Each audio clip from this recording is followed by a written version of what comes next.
Welcome to Inside Scoop, Virginia. My name is George Burke. Tonight, our guest is Charniel Herring, who is the Democratic candidate running in the 46th delegate district. There'll be a special election on January 13th. It composes a good part of the west end of Alexandria, as well as the Skyline precinct in Fairfax County. Ms. Herring is an attorney. She's been very active in the community, and she is a graduate of the Sorensen School, which is part of the University of Virginia for political leaders. It's quite a prestigious program. A lot of our political leaders have, in fact, attended that program over the years. Welcome to the show. Thank you so much. And you had sort of a whirlwind primary. Yes. Brian Moran announced that he was stepping down to run for governor full-time. Wanted to devote his energies there, and Right. I think that's something that was worthwhile for him to do. It's going to be a grueling campaign, and he would have had to play two masters. I know that many in the party felt that you were certainly the appropriate candidate. You've been, I don't want to say waiting in the wings, but working very hard in politics in Alexandria. And you had a primary opponent. It sounds like you won pretty handily there in a very short campaign. You know, a couple of people complained, well, the campaign is so short. Well, neither you nor the party controlled the process. No. The process, once it goes into place, it has to be done a certain way. Right. We have one coming up in Fairfax. Well, tell me a little bit about yourself. Oh, okay. Well, thank you. And I am actually, I would like to say a native of Virginia, but my father was in the military. So I was born in Dominican Republic. My family traveled around the United States while my father was in service, but we moved to the Northern Virginia area when I was 11 years old. So I lived in Springfield and Burke and moved to Alexandria City 22 years ago. I graduated West Springfield High School, went on to George Mason University, got my undergraduate degree in economics, and then went on to law school at Catholic University Law School. I have, you mentioned the campaign, and it was interesting in how fast it moved. And there has been criticism that I have just been inside waiting on the wings, but I want the voters to know that I have been working for our community for a very long time. Some of my activism started actually at the age of 13. I spoke before President Reagan's committee, special committee, about health care for children in the armed forces. That's very interesting. And to continue, there aren't many people who have testified at that age. Exactly, and it was important that it continue going, and I knew from firsthand experience with asthma that I had as a child that this is something that needs to continue. My social activism then continued on fighting for programs for the homeless when I was in my early 20s. And so I've always been an activist for children and families. And I have been the president of the West End Business Association in the city of Alexandria, as well as the chair of the Women's Commission, and I've been appointed by Governor Kane twice on the Council on the Status of Women. And what type of law do you practice? Family law and business litigation. So even that's sort of in that same realm. Absolutely. You're coming in, well, first of all, I'm going to presume you're going to win this election. I hope so. Right now. I hope so. There aren't many Republicans in Alexandria, period, number one. Probably most of them are in that Skyline precinct of Fairfax. The Republicans at this stage of the game are very disorganized statewide and in Northern Virginia. Not just, as I said, there's very few of them in Alexandria, and I know you have an opponent in this race. But I guess the one thing that I'm going to presume you win, because I know some of the folks who are working for you, and you're going to be working very hard in this race. But I want to say to the viewers that nobody can take this for granted. No. A special election will have a low turnout, Right. you know, Democrats need to make sure they get out to vote, and I know that you and your staff are going to be doing that. Absolutely. Let's get right down to some of the issues. Virginia is facing, as all of our jurisdictions are, facing some massive budget problems. Yes. The subprime crisis has caused a lot of foreclosures. It's reduced the value of properties. As a result, the communities are getting less revenue. Overall sales tax revenues and other revenues are down for the state. So they're facing a budget shortfall that really none of this was anticipated. No. We've seen the national economy go into the tank. We've been a little more protected here in Northern Virginia, but other parts of the state have not. Right. So if you in fact are elected, you're going to go to Richmond and have to deal with some pretty significant issues right away. Right. And I'm sure you're capable of that, but I want to get a feel from you. How the governor outlined a number of proposed cuts. Some of them are pretty draconian, but he's admitted right off the bat that they have to do something because the state has to balance its budget. Right, constitutionally required. Correct.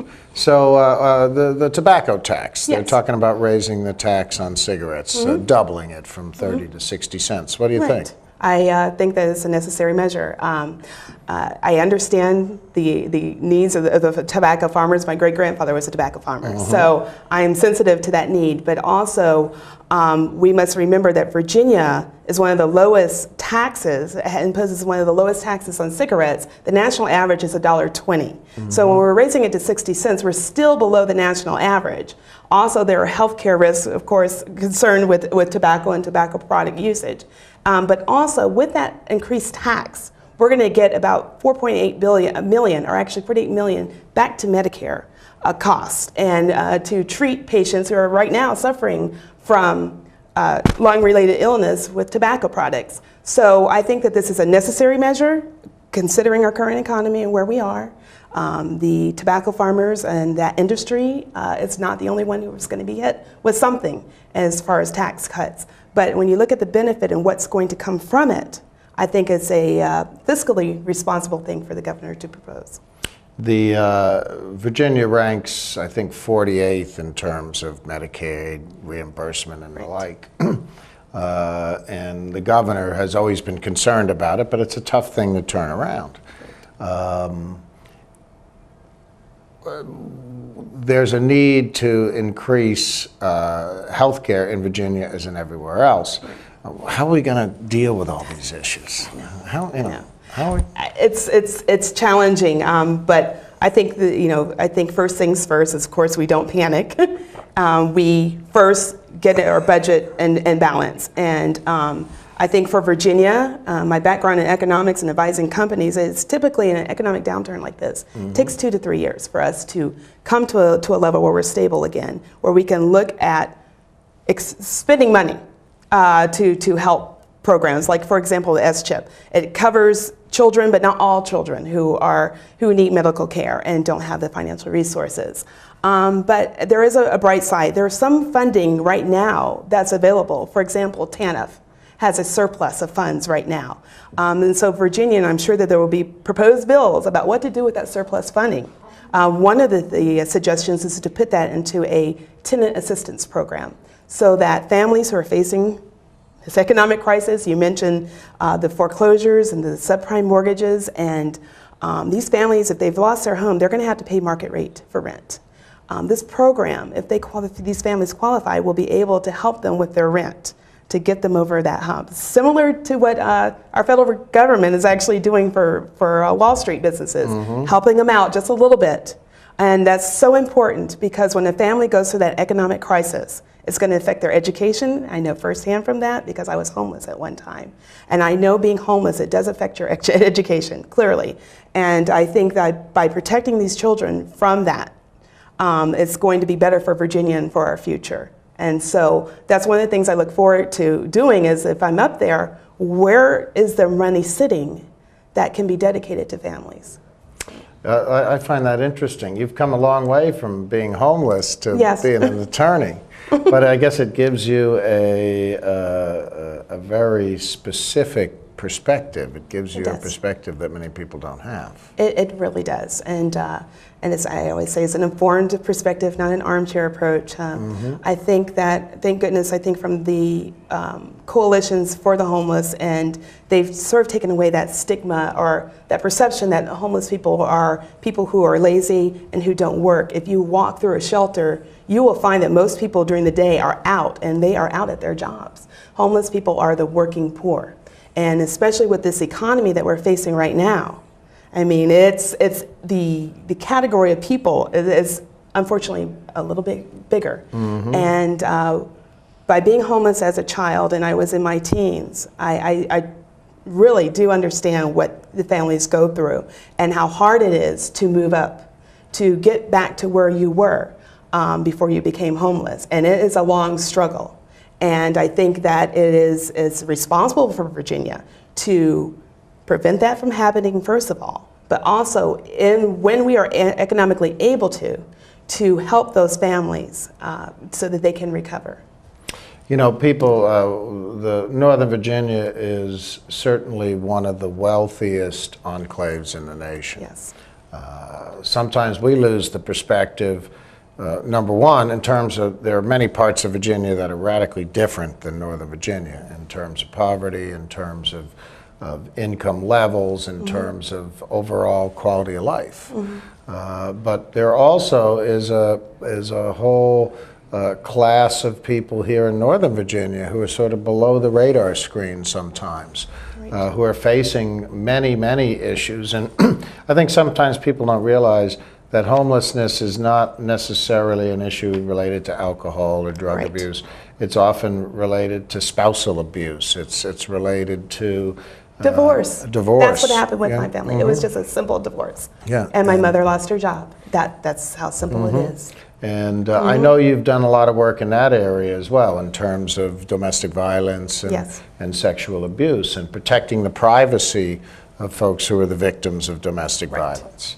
It's a major issue, and I think it's a major issue here because people have such high-stress jobs, and they live in such a high-stress environment that sometimes that's how the stress is manifested. Absolutely.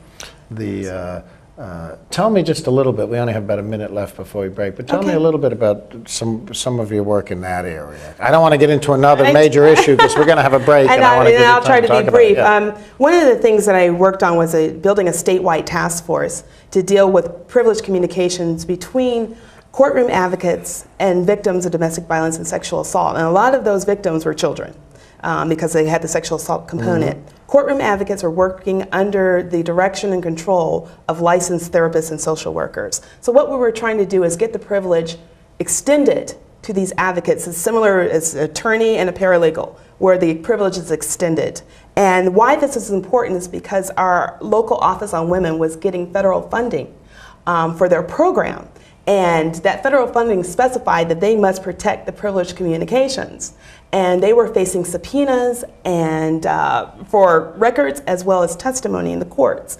And judges were excellent in Alexandria. They did their best to protect it, but not all the time could they find an argument in their opinion to protect.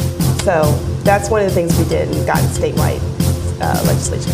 We're going to come back to Charnielle Herring, 46th District candidate, in 2 minutes. Hope you'll stick with us. We are taking calls at 571-749-1166. And we'll be right back with our next segment. Listen to smoke before you give it a try. Only you. Don't play with matches. Don't play with fire. Cause there's nothing very funny about nothing very nice on a homeless mind. So if a gorgeous force is what you desire, don't play with matches. Don't play with fire. Only you can prevent wildfires. Fire. Why don't you just wash your car at home? When I wash my car, everything runs down the street and down into the storm drains. With all the chemicals in the soaps and waxes, the last thing I want to do is poison my own drinking water. At least here, it's all contained and recycled on site. That's why I also take my car in for oil changes instead of doing it myself. I might take a chance on spilling stuff. You know what the best part is? What? More time to kick back and watch the game. How far would you go to protect the planet? I want you to build an ark. Here we go. Okay, that's good. Oh, okay. Ow! Maybe there's another way. People! The flood is imminent! Is it too much to ask for a little precipitation? Go to fightglobalwarming.com to find out what you and your community can do to reduce global warming pollution.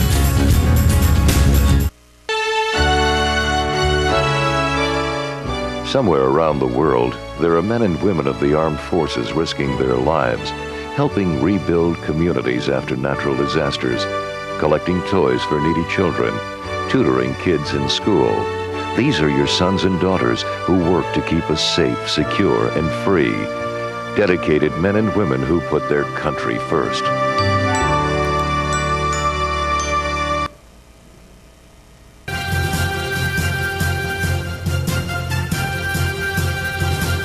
Once again, George Burke with the Inside Scoop. Welcome back. My guest is Democratic candidate for the 46th House of Delegate District, Charnielle Herring. She is taking Brian Moran, she's running for Brian Moran's seat, I should say, although I will predict right now she's going to win. And it's a special election that will be held on January 13th, sort of a whirlwind electoral season we have here. We have another special election in Fairfax County on the 3rd of February. Then we have a gubernatorial primary, a lieutenant governor's primary, attorney general's primary in June. And then finally we have our election in November. Right. It never stops. It never stops in Virginia. Gotta love it. But you're going to have an opportunity, if in fact you win this special election, that you will be there for the beginning of the session. So you will be representing that district throughout the session, and you'll be in the middle of this stuff. One of the other cuts the governor has proposed is in pre-K and K through 12, I believe, which is an area that he has been strong in pushing. But now he realizes that he's got to find. I mean, he's trying to cut something in virtually every department about protecting public safety as much as he can. Right. I noticed that he wants to leave the whole instructional side alone, and he's going to go after support staff and the like. Certainly, those programs will still be hurt by that, but it's probably not as draconian as if he started hitting into the instructional side. Absolutely, right. What do you think? I totally support it. I think that his proposal is right on. I think that, of course, our students come first, children come first, and for me, and of course we need eventually to raise teacher salaries to the national average, but leaving instructional in place, and there's also, I believe, a proposal to supplement that funding for instructional, and that's very important. We know with the new president coming in, there may be changes on the standards of learning eventually that come down to Virginia, and by leaving funding in place, we'll be able to address or need to do what we need to do without worrying about finances. But again, it's eventually, if Virginia rebounds, and it will, because it always does, and we're constitutionally required to do so, we can look at expanding funding for students, and as well as looking at that pre-K education, which is also a very important issue for me. I'm sure you're going to have your nose under the tent in a lot of different areas in Richmond as a delegate. But I'm getting the sense as this conversation draws on that if there's one area that you may be viewed upon as the expert, well, freshmen aren't usually viewed on as experts, but in whether it's Congress or the House of Delegates, but that you will be fairly strident on issues affecting children, affecting families in that area. And yes, and the reason why is that, I am a business owner, and I think that, and I know that with a strong education in Virginia, we're going to have a better workforce. Right now, employers are looking outside of Virginia and going to other countries. And that's because while our schools are good, they could be better. And I think about Thomas Jefferson, actually, when I think about pre-K education. And one of his things, of course, was that to have public education available for all. And we have evolved, thank goodness, as a country and as a state, where our children are getting an excellent education. But I think it's important that we look at a couple of things where we are right now. Our science tells us that 95% of a child's brain develops by the age of 5. And that when a child is in a quality preschool education program, they're more likely to graduate high school, go into college, or go into a trade. we know that we use the third grade reading level. How many students are not there at the third grade reading level when they get there to determine how many prison cells to build in the future. Okay? And we know that every dollar we spend on a child in pre-K education, we save $7 in social programs and in our prisons. Thinking about our public policy and our science and what it tells us, if we just take a look, I think anybody on either side of the aisle, Democrat or Republican, will have to say that preschool education is the next step that Virginia needs to take. It's in keeping with the founders of Virginia and their desire that the common man have an education. Some children in our society, thank goodness, are getting a good start, but there are still others who are not. And I think pre-K education is our next step, and it's good sense for our businesses. We will then have a very qualified pool of individuals to pull from to work in our companies. And I think that is just going to make our economy stronger. We're trying to look at green jobs and green businesses and renew the way that we do things in Virginia. If we start with pre-K education, imagine the crop of employees that we're going to have in the future. It's going to be amazing. I don't think I've ever heard pre-K described, the importance of it described as eloquently as you just described it. There's some new arguments there that I truly had not heard before. It's new, and I am somebody who does think outside the box. I have that business side of me, and I'm an economist, and I have that social conservatism. But with that economic conservatism. But with that economic conservatism, it sort of feeds into social programs that make sense. It makes sense for our business and our future of Virginia. And we are one of the best places to do business in the country. We know that. We've been ranked that for several years in a row. And it's my mission to keep that going. And it can be kept going. And it's important, though, that component include us looking at our children and breeding a good crop of workers. And it can happen. Obviously, we have there's many disparities in this state. You go to Southwest and South Side, and people are losing their jobs. Many of the manufacturing plants and the like down there are closing down. Something we've seen across in many other areas of the country. So certainly the governor and the state has started to spend more money to put new educational facilities down there in terms of community colleges and the like, and also wooing business down there. And they want to ensure that they have the quality workforce that's needed. Certainly no one will dispute the fact that folks who live down there are hard workers. They've worked hard all their lives, and many of them live hard lives. Right. And the governor, and I know others think it's very important that the training is made available to them down there. People don't realize that's 8 hours away from us. It's 8 or 10 hours away to get all the way down there to some places in Virginia, and we just don't have a perspective sometimes up here. We think all the schools in Virginia are as good as the schools in Fairfax or Arlington or Alexandria, and they're not. And there's many shining stars around the Commonwealth as well. But it's a tough job for a delegate to make sure that we get our fair share up here in Northern Virginia, but also that we do provide the necessary resources in other parts of the state. I, for one, firmly believe that we haves have a responsibility to help the have-nots, so to speak. Absolutely. I totally agree with you. I totally agree, and that is one thing that is talked about a lot. And then one thing I definitely want to look at is, of course, the funding formula. 20% of what we get for the schools comes from the state, but 80% from local property taxes, and it's flipped in other parts of Virginia. I understand we're a Commonwealth, and by that means we just we share and try to make things equal. But you are right. There's sort of a Gold Coast. It's Northern Virginia and the Hampton Roads area, and so the question is, what happens with the rest of Virginia? And then they are essential, and I think specifically and especially with where we're going with green jobs and environment, I think that those areas are going to be very instrumental to our future. And I want to definitely work with the delegates around the state if I get there. The voters vote for me, and to look about how we can do this a little bit more equitably to make sure that their students have what they need. Let's talk a little bit about the environment. Yes. I think everybody but George W. Bush admits that global warming is a problem.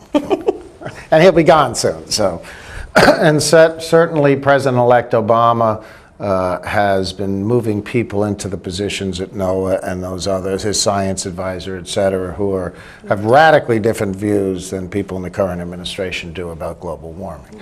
They get it. What can we do in Virginia?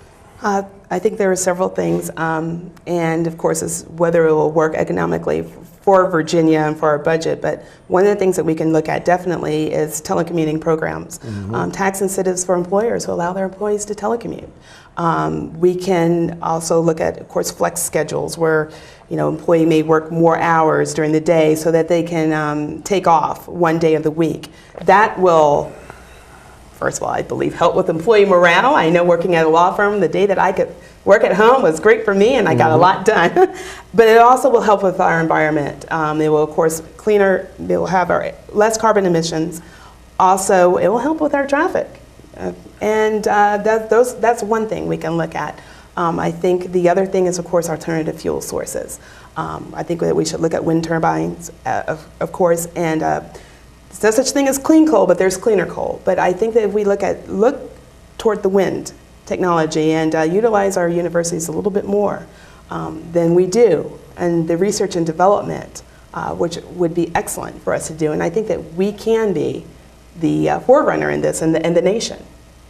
And that can also bring, the research and development in universities can help bring money into the state. Absolutely. There's a lot of, we're not getting the fair share of research monies at our universities. Now, it's nobody's fault but our own. But, absolutely right, but we certainly run behind North Carolina, our neighbors, so we need to boost that, and this is a good way to go. And we certainly have a quality higher education system that's capable of handling this type of stuff. We just have to have the facilities in place. I heard something about having somebody I had on recently was talking about the need to have several of these clean rooms around the state where they can do certain types of research. We're going to have to take another break. And I hope you'll stick with us, and we will be back in 2 minutes with Charnielle Herring, who is the Democratic candidate for the 46th District House of Delegates seat. That election is January 13th, and I hope you all get out and vote. So hang with us for 2 minutes. We'll be back. Too many women get hit by their boyfriends and husbands. Too many women are pressured into having unprotected sex. Half of the people in the world living with AIDS are women. It doesn't have to be this way. Together, we can change this reality. Let's strive for a world free of violence.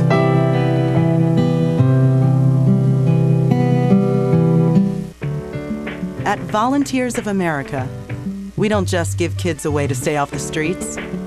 We give them the tools they need to reach their full potential. We don't just help the elderly receive needed care. We help them live life to the fullest. We don't just provide food for homeless individuals and families. We provide job training and placement so they can buy groceries. Volunteers of America is a national organization that for over 100 years has provided programs and services that allow people to overcome their challenges to become vital members of their community. At Volunteers of America, we don't just help people, we help people help themselves.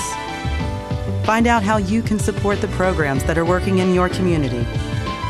Contact Volunteers of America today. Call 1-800-899-0089.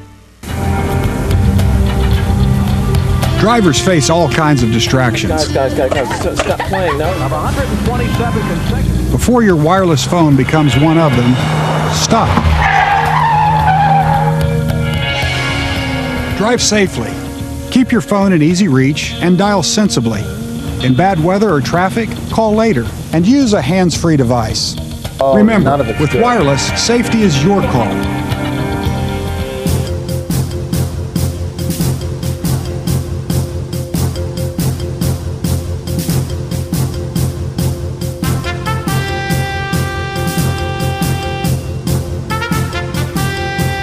Welcome back.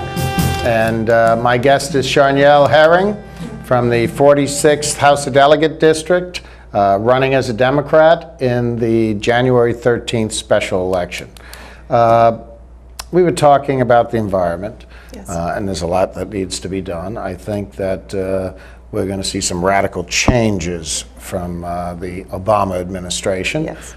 We've elected 3 new members of Congress here in Virginia, Connolly, Nye, and Perriello, giving us a Democratic majority now in the Congress from the Commonwealth of Virginia, and they're all committed on this issue. I think you're going to see a lot of changes. Henry Waxman's the new chairman of the Energy and Commerce Committee, and John Dingell. I have only the utmost respect for John Dingell as chairman of House Energy and Commerce, but global warming wasn't his thing. He represented Detroit. I think Waxman will take a radically different perspective there, and I think that's going to encourage the states. I think there's going to be incentives that are going to come down from the federal government to the states in this area, because it has to be done collectively. If the Virginia does it alone, and Maryland does it alone, or Oregon does it alone, we're not going to solve the problem, and we're not going to solve the problem in our lifetime anyway. But we have to move now, and I certainly know the governor's committed, and it's great to hear that you are as well. Because, absolutely. We just have to convince some of the folks from the rest of the state. They'll be there. They will be there. Let's go into transportation. Okay. We all get stuck in traffic up here. Yes, we do. And we get stuck in traffic in Hampton Roads. You'll hear folks from Richmond complain they're stuck in traffic, but their traffic's, quite frankly, a joke compared to what we face. The reality of the matter is, even when the Democratic Party schedules their quarterly meetings, their idea of scheduling a quarterly meeting in Northern Virginia is in Fredericksburg, because if they go any further north than that, nobody will come because of the traffic and the cost, but particularly the traffic. Right. What do we do? What do we do? I know. That's a question, I moved here when I was 11. That is a question I have heard since I was 11 years old. I think what we have to do is just look at alternatives. I mean, I think that our workers are going to have to, if they're able to, we're going to have to look at rail. I mean, one of the things I was always interested in is, why isn't there not a rail going straight down 95? It would be costly, but we know that traffic keeps building. We keep building homes. We've got to do something.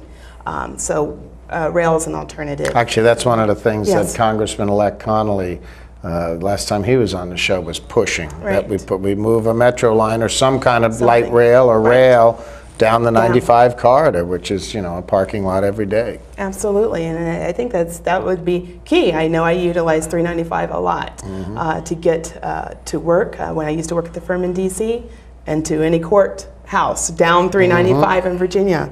I would drive it, and it's a lot. It's a lot of time that people are on the road instead of at home with their families. And I do think about, wow, do people still have dinner with their children anymore? I'm not too sure that they are able to. Once you get south of Springfield, I tend to doubt it. I mean, it's amazing. Many people leave early in the morning and they don't get home till 8 or 9 o'clock at night, and with their schedules. Of course, we work too much in Washington anyway, but a lot of people stay just because they don't want to have to be stuck in the traffic between 4 o'clock and 8 o'clock. Seems like we have rush hour all the time now. Absolutely.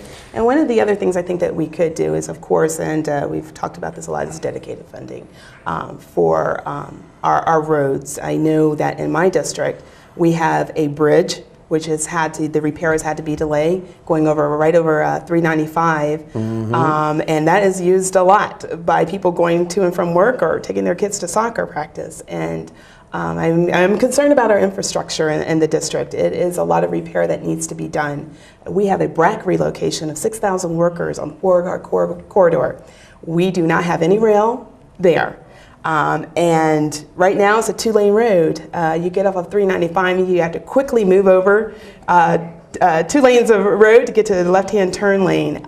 So one of the things, hopefully if I'm elected and when I'm down in Richmond, is to make sure that we get some assistance from the state to expand that road or find some other alternative means to shift those workers to and from work. And they're not going to only be coming from 395. They're going to be using the roads in Fairfax County, which is also part of my district. In that Skyline area, they're going to be hit by this traffic.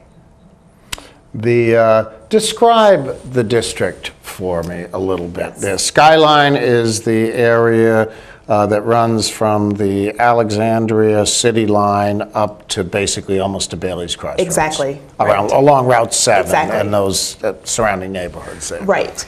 But what's the rest? I'm less familiar with the bulk of your district, which is in the city of Alexandria. Right, which is the west end of Alexandria. And people know Quaker Lane of Alexandria. That's the dividing line. So anything west, homes in Seminary Valley, all the condos and apartment buildings on Etzel Road, Van Dorn, Landmark area, all of that is West End Alexandria, and that's the district. Ah, okay. Right. So you have a mix of development, office, commercial, absolutely, and high rises as well, and everything absolutely in between. A mix. And you mentioned development. There's a development that's going to happen hopefully soon with the Landmark Mall, bringing in mixed-use property. So we're going to have families moving in, hopefully, and that's going to mean more children. And we right now have 2 overcrowded schools in the city of Alexandria and the West End, and those children who live in that area will be going to one of those schools. So one of us is Tucker Elementary, and one is John Adams. Right now they've reached capacity, they're overcrowded. I know that the principals have done creative things like move computers out of labs to make classroom room for the children, but we've got to have funding to expand those schools, and it's going to come soon. So that's one thing I know that needs to be done. We have a call from Brian from Fairfax. Brian, are you there? Yes, I'm there. My question is, the district that you're running in is considered to be fairly safe Democratic, and it is relatively small compared to the area that's viewing the show. So I'm just wondering, perhaps, what you think the people that aren't in your district, is there a particular reason that we should be paying attention to the race as well as the voters in your district?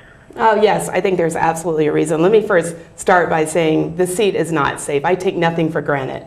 I do have an opponent, and I am going to work hard, as well as my volunteers, to make sure that people come out and vote. So I take nothing for granted. Why it's important to follow this race is because in this race, the candidates are forced to talk about the issues and talk about them, I want to say fast, but they have to have a working knowledge going into this race. So we only have 3 weeks. And I think it's important for voters to know this is a good crash course, actually, for voters who are not aware of the issues that are facing Virginia. The General Assembly starts January 14th. So you will be hearing me and maybe my opponent talk about the issues. And it's important that you know, and I'm hoping that you've learned a little bit while you were listening about the governor's budget proposal and issues that the immediate district faces. One of the things I talked about was overcrowding of schools. I am not too confident I could sit here and say today that the rest of the Northern Virginia area is not facing that. My suspicion is that they are, and that's because of the continual, construction of homes for families, which is great for Northern Virginia, but we need to make sure that we have appropriate accommodation for our children.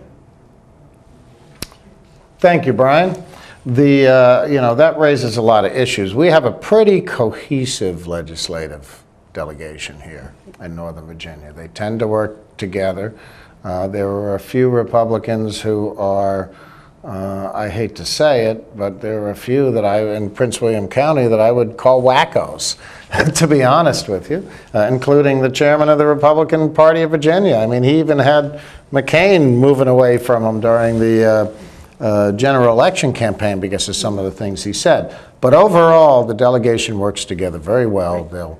They'll vote in a block on many issues because it's very homogenous here in Northern Virginia. We all have the same problems, Absolutely. whether it's Fairfax County, whether it's Arlington, whether it's the city of Alexandria. Right. And I don't know how badly the city of Alexandria is getting hit, but I mean, Arlington is furloughing their work. They're talking about furloughing workers. They're cutting wage increases. They've frozen positions. Much of the same has happened for state government, or at least what Governor Kane is proposing as well. And that is, it's a sign of the times. It is a sign of the times. And yes, Alexandria City has faced some tough decisions. They had to look back at their fiscal year 2009 budget to make some adjustments, and looking at 2010, there is definitely there had to be cuts. But that's no different than what families are doing right now in their own homes. That's true. That's true. Right. That's true. I mean, we have to take it down to that level. Right. Let's talk a little bit about national politics just for a minute. Sure. For two reasons. Number one, we had a historic election in Virginia. We elected not only Barack Obama as president, our first African-American president, but it was almost like it was a movement more than just a campaign. I mean, that's what I saw in my travels to the different Obama offices, et cetera, wearing my Democratic Party hat. We elected Mark Warner with a virtual landslide over Jim Gilmore. And I think that sort of through the whole Gilmore philosophy, that whole Republican slash and burn and, you know, we don't need to fund anything philosophy out the window. And we elected 3 congressmen. I mean, I think we shocked a lot, the rest of the country, and to a little bit ourselves in terms of how we succeeded. Talk a little bit for me how you were involved in the presidential campaign and these other campaigns. Right. At the time, I was the deputy chair of the Democratic Committee, and so in the city of Alexandria. In the city of Alexandria. So my role was really to help coordinate the Obama campaign with my precinct captains in the city and to reach out and get volunteers. And my family was good enough. We opened up our home and to host canvases, at least as a staging area, so that people were able to come out of the west end of the city and work those homes and to spread the word. And I really enjoyed it. The Obama campaign was really impressive. They were very organized. They knew what they were doing, and you're right. It was a sort of a movement. There was a passion in the volunteers, and the volunteers. And a lot of new faces. A lot of new faces, and faces from the other side of the aisle. Republicans were out there, and it was like a movement. It was sort of a time for a change and looking at our country in a different way. And I think it is. Also, I go back to our forefathers, our founders, and I think it was like that. It was like, let's go back, let's take a look at their vision for our country. And are we moving in the direction that we think that they intended? And I think a lot of people said no, and that we can do better. And I think that's why we saw such a movement. And it's same with Warner. I mean, we know that Republicans endorsed him. And because he was a legislator who understood the needs of businesses, but also understood the needs of families. And he merged those two. So.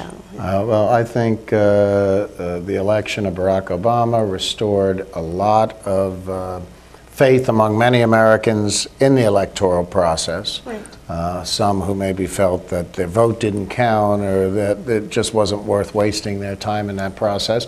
And I think it also elevated our reputation in world capitals and among the other peoples of the world, because our reputation in terms of our foreign policy and among other countries, at least the reputation of our leadership, literally was in the toilet. I mean, it was. We've got one segment left. We'll be back in 2 minutes. My guest again is Charnielle Herring from the 46th House of Delegates District. She is the Democratic candidate, and again, I will predict, as long as they don't make any missteps, that she should be the next delegate to replace Brian Moran in that seat. So stick with us, please.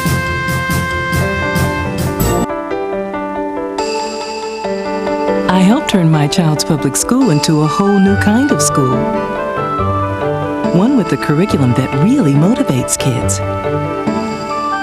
One that has extended hours, 6 days a week, year-round. With loads of academic, cultural, and recreational activities. One that has support services like medical and dental right there. A school where parents' involvement is encouraged. Where teachers have more time to teach. And students are excited about learning. There's just one problem. My child doesn't ever want to come home. You can help turn your school into a community school for excellence. Find out how. Call 1-877-LOVE-TO-LEARN. It's coming.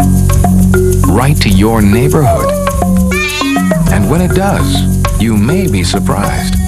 It's your Social Security statement of your benefits, and it's going to help you plan your financial future. Your benefit statement will tell you how much Social Security you're eligible to receive and when you'll get it. Then you'll know how much you need to save for retirement, because that's coming too. The future is in your hands. Choose to save. The toxic fumes from this meth lab are seeping into Jamie's sinus cavity. Ammonia vapors invade her throat. Toxic gases fill her lungs. Jamie's body is deteriorating. And she doesn't even know it. Jamie, dinner. So, who has the drug problem now? Find out how meth affects you at drugfree.org/meth.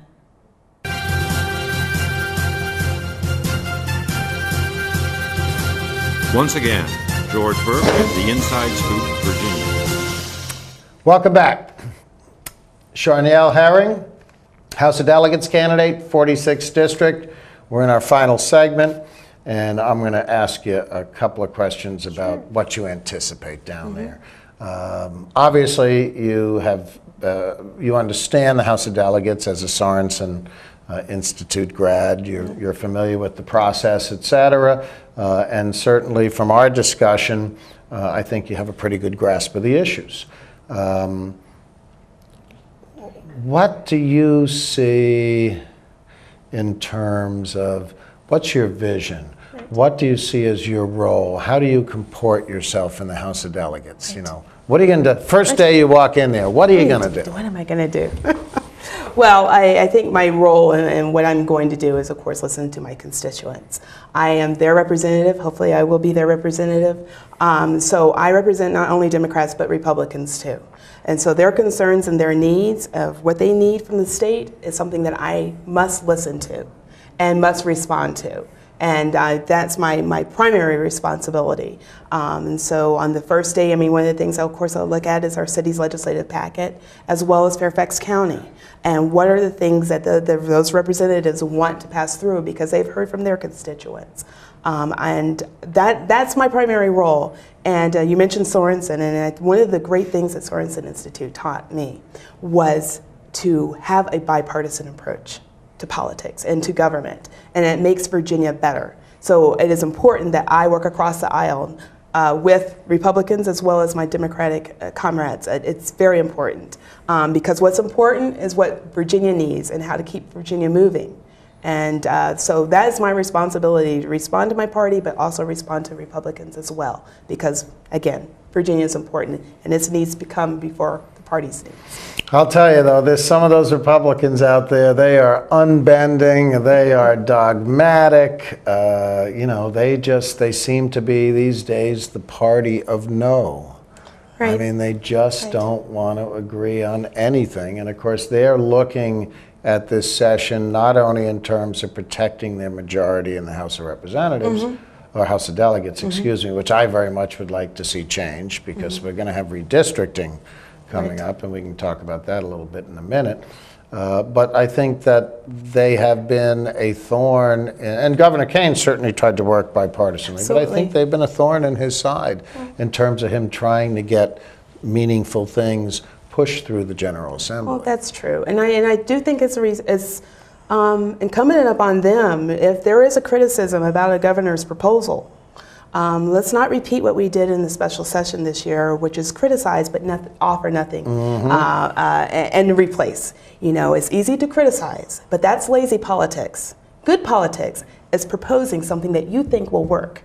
That's good politics. And I say it's lazy politics because they're doing their constituents a disservice by criticizing and offering up nothing in return. If you're going to criticize and you think you have a better idea, put it on the table. I think that we are all mature adults. We have to be a certain age to serve. And if there's something put on the table, I think we're all open-minded to give it a consideration. I have to admit, I'm very impressed how prepared you are to step into the fray in Richmond. And I certainly, you know, our viewers may not understand the Sorensen Institute, but it is a very prestigious program. It's competitive to get into. As I said earlier, many of our elected officials and other political leaders within the state have participated in this several different programs. There's one for candidates, there's one for political leaders and the like. Right. And one of the things that I think is particularly impressive about that program is it stresses ethics. Absolutely. And political ethics.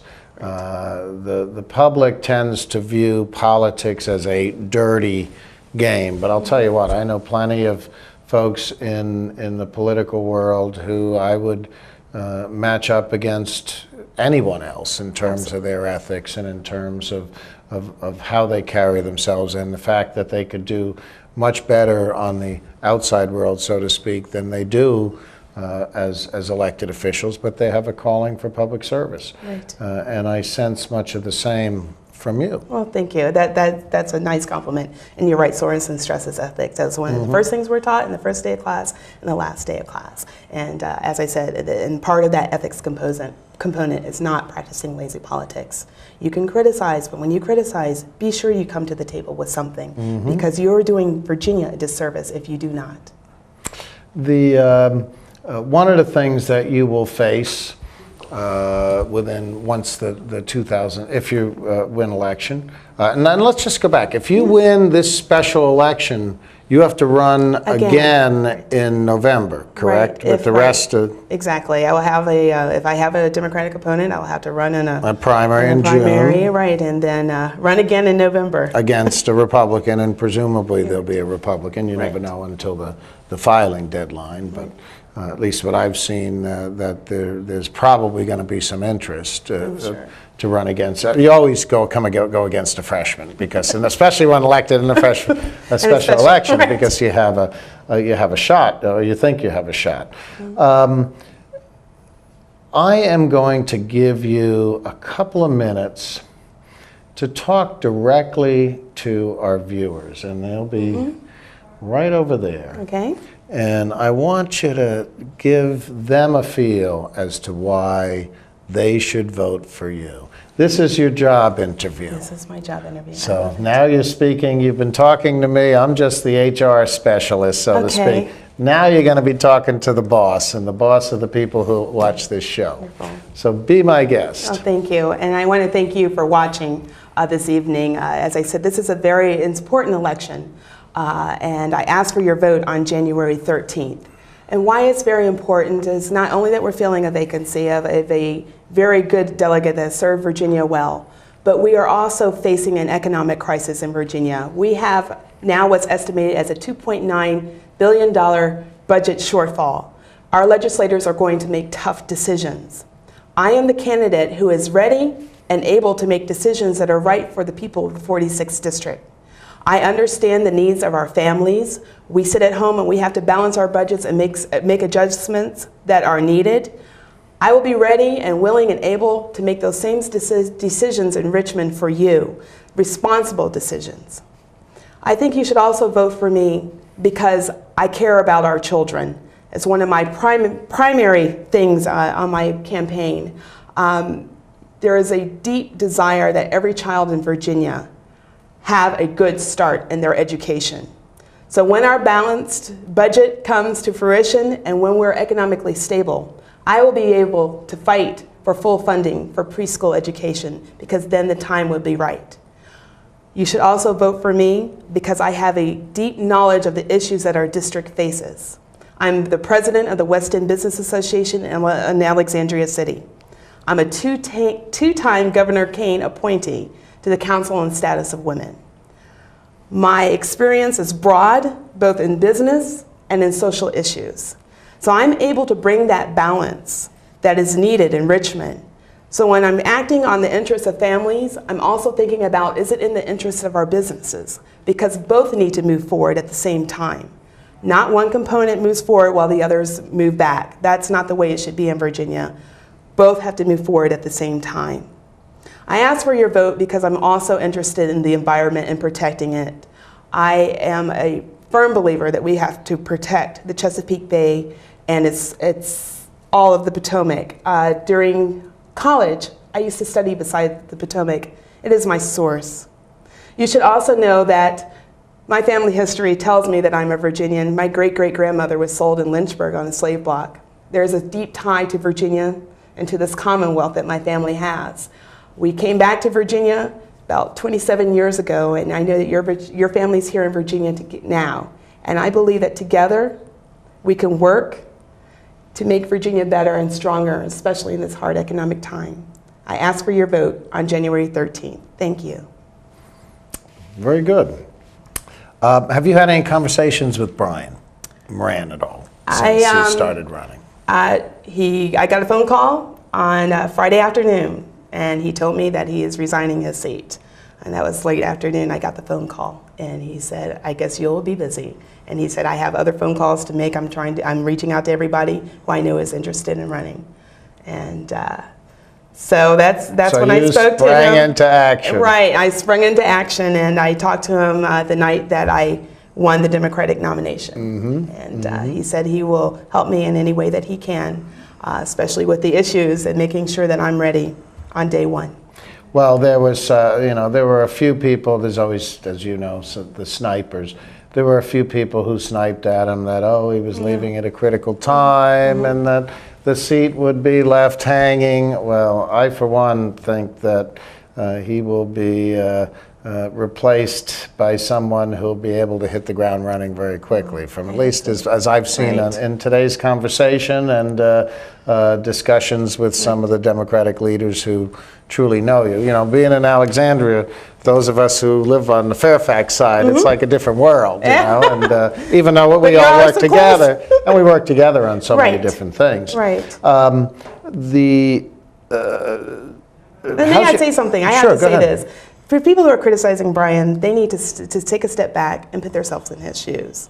He has served our state and our country extremely well, and has been an excellent representative, and he has had to make a tough decision. And he gave up his seat in time to have an election and have a democratic process for somebody to replace him. And make sure that we had a representation in his district. He could have left us hanging, and some have done that. In our history of Virginia, some have left their district hanging. He did not. Well, Charniel, I can't tell you how wonderful this was today. I really enjoyed this conversation. Thank you. And I'm confident that we're electing a good Democrat to that seat, and I hope our leaders are. Thank you so very much. Appreciate you having us show. And remember, that election is January 13th for those who live in the west end of Alexandria and in Skyline in Fairfax County. Good night.